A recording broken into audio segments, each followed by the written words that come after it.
Assalamualaikum warahmatullahi wabarakatuh. Bagaimana kabarnya hari ini anak-anak yang soleh dan soleha? Alhamdulillah tetap bersemangat. Allahu Akbar. Nah, hari ini kita belajar materi materi ICB, akidah dan akhlak, tentang tema Asmaul Husna di bab kedua. Mari sebelum kita memulai pelajaran, kita membaca doa terlebih dahulu.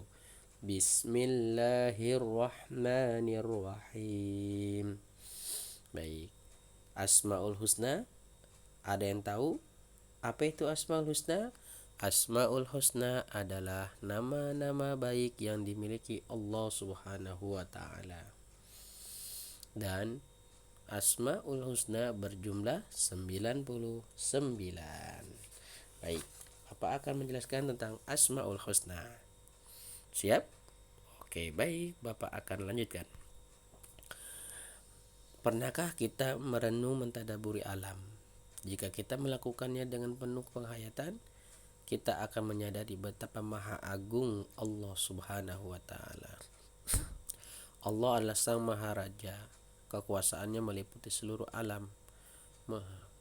Jadi, kalau kita mentadaburi alam, kita akan yakin dan kita akan terenyuh hati kita bahwasannya betapa maha besarnya Allah Subhanahu wa taala menciptakan alam semesta ini sendirian. Sang Raja dan Maharaja di atas raja-raja. Kalau kita lihat ada raja misalnya di ada film Raden Kian Santang, nama rajanya adalah Prabu Siliwangi.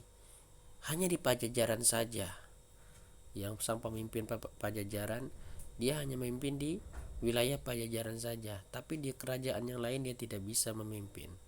Tapi Allah Subhanahu wa taala tidak hanya memimpin di satu negara, tapi seluruh alam semesta ini adalah di bawah kekuasaan Allah Subhanahu wa taala. Bukan manusia saja, bahkan makhluk pun bukan makhluk yang terlihat oleh mata kita, tetapi makhluk yang tidak tampak pun juga adalah atas di bawah kekuasaan Allah Subhanahu wa taala. Seperti apa makhluk yang tidak terlihat? Seperti jin, malaikat, dan setan. Baik. Kalau kita melihat pemandangan laut, terjalnya bukit, tingginya gunung dan luasnya langit menjadikan kita mengenal kebesaran Allah Subhanahu wa taala. Mengenal keagungan dan kebesaran Allah Subhanahu wa taala menjadikan kita manusia yang tawadu. Arti tawadu di sini bahwasannya kita itu tidak ada apa-apanya dibandingkan dengan Allah Subhanahu wa taala. Kita punya rumah mewah, apartemen tinggi, hotel 50 lantai misalnya. Itu tidak ada apa-apanya dibandingkan dengan Allah Subhanahu wa taala. Kita membuat bangunan yang sangat kokoh agar tidak cepat runtuh, tidak akan bisa menandingi kekuatan Allah. Ya. Jadi kita sebagai manusia ini hanyalah sebagai kapas, bagaikan kapas yang apabila ditiupkan oleh angin dia akan terhempas.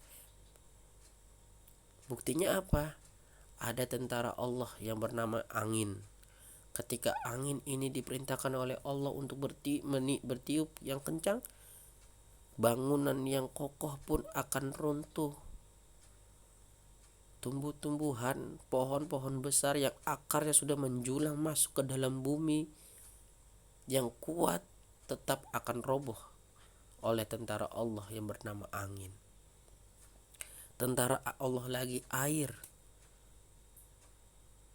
Sudah banyak kejadian, di antaranya tsunami. Dengan air yang kita pegang, air itu terkadang tidak ada bebannya sama sekali. Tapi kalau air sudah diperintahkan oleh Allah, maka air itu bisa merobohkan bangunan yang kokoh, bisa meratakan seluruh bangunan-bangunan yang sangat kokoh.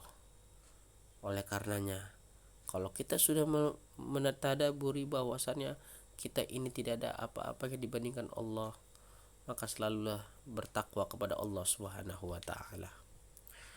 Baik. Selanjutnya kita akan belajar Asmaul Husna Al-Azim. Al-Azim berarti Maha Agung. Maha Agung Allah yang menciptakan bumi dan langit serta yang berada di antara keduanya. Maha Agung Allah yang menggenggam jiwa seluruh makhluk. Maha Agung Allah, zat yang segala sesuatu berada di bawahnya, yang menciptakan alam semesta yang amat luas dan tak berbatas. Sungguh alam semesta ini diciptakan oleh Allah Subhanahu wa taala. Bukti kekuasaan atau maha agungnya Allah Subhanahu wa taala dengan menciptakan alam semesta ini dengan teratur. Coba kita lihat matahari terbit dari timur, tenggelam di barat, itu setiap hari. Teratur dia. Teratur matahari terbit dari barat, dari timur, tenggelam di barat. Tidak pernah tidak teratur. Itu adalah bukti Maha Agung Allah Subhanahu wa taala yang menciptakan alam semesta. Firman Allah tentang Al-Azim, Maha Agung Allah Subhanahu wa taala yang memimpin alam semesta beserta isinya, yaitu surat Al-Baqarah ayat 255, yang artinya Allah tidak ada Tuhan yang berhak disembah melainkan Dia yang hidup kekal lagi terus-menerus mengurus makhluknya, tidak mengantuk dan tidak tidur. Kepunyaannya apa yang di langit dan di bumi. Tiada yang dapat memberi syafaat di sisi Allah tanpa izinnya. Allah mengetahui apa-apa yang di hadapan mereka dan di belakang mereka, dan mereka tidak mengetahui apa-apa dari ilmu Allah melainkan apa yang dikehendakinya.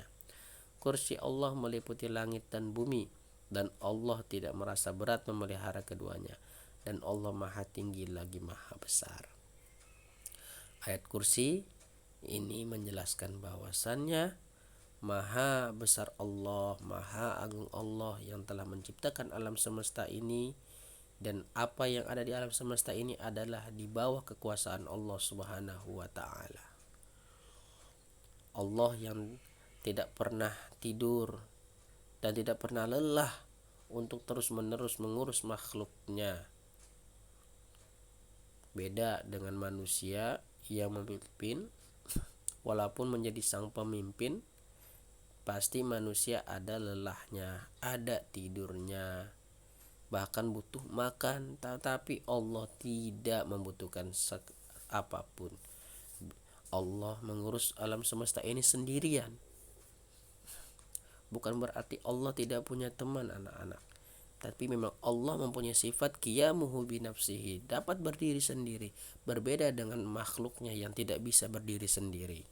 Arti berdiri sendiri ini adalah membutuhkan sesuatu yang lain. Misalnya manusia membutuhkan makan, butuh tidur, butuh kendaraan ketika kita ingin bekerja dan lain sebagainya. Nah, yang kedua adalah Asmaul Husna Al-Kabir. Al-Kabir berarti maha besar. Maha besar Allah meliputi ukuran, kekuatan, kekuasaan, dan kesempurnaan. Allah adalah zat yang maha sempurna, termasuk kesempurnaan dalam wujud. Demikian maha besar Allah sehingga akal dan pikiran manusia tidak akan pernah dapat menjangkaunya. Betapapun majunya teknologi tidak akan dapat mengetahui ukuran kebesaran Allah Subhanahu wa taala. Ya, maha besar Allah Subhanahu wa taala tanpa ruang dan waktu. Mulai ukuran kekuatannya, kekuasaannya, kesempurnaannya, tidak ada yang mampu menandingi semuanya. Bahkan alat teknologi yang sangat canggih pun belum bisa menandingi kekuasaan Allah Subhanahu wa taala. Oleh karenanya kita sebagai makhluknya harus pandai-pandai bersyukur kepada Allah Subhanahu wa taala tentang maha besar Allah dari apa yang diciptakan oleh Allah Subhanahu wa taala. Kalau kita mentadaburi maha besar Allah Subhanahu wa taala, insya Allah kita akan menjadi makhluk yang tawadu, yang selalu mengingat akan kebesaran Allah Subhanahu wa taala. Tidak akan terciptanya kita di dunia ini tanpa peran Allah Subhanahu wa taala. Oleh karenanya kita patut tunduk dan patuh serta taat kepada Allah Subhanahu wa taala. Dalil tentang Al-Kabir adalah surat Al-Hajj ayat 62. Dzalika bi annallaha huwal haqq wa anna ma yad'una min dunihi huwal batil wa annallaha huwal aliyyul kabir. Kuasa Allah yang demikian itu adalah karena sesungguhnya Allah dialah Tuhan yang hak, dan sesungguhnya apa saja yang mereka seru selain Allah itulah yang batil. Dan sesungguhnya Allah dialah yang maha tinggi lagi maha besar. QS Al-Hajj ayat 62. Yang wajib kita sembah hanyalah Allah Subhanahu wa taala. Segala perintahnya harus kita taati dan segala larangannya harus kita jauhi. Karena kalau kita melakukan apa-apa yang dilarang oleh Allah Subhanahu wa taala, maka kita akan mendapatkan dosa dari Allah Subhanahu wa taala.